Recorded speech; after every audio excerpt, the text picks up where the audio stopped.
Вчера мы ездили на ВДНХ, посещали избирательный участок, спросили,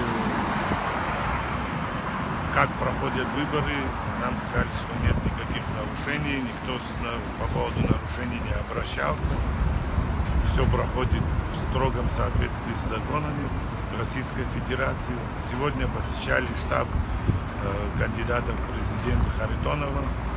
Также мы посмотрели, как организованы у них онлайн-наблюдения, все это офлайн. Спрашивали о том, есть ли какие-то нарушения.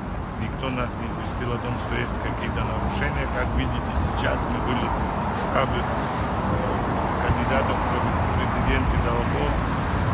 Также здесь мы у нас с представителями штаба обговорили все, спросили, есть ли нарушения. Также нам сказали, что нет нарушений. Мы видим, что в целом проходит выборный процесс в России на выборах президента Российской Федерации.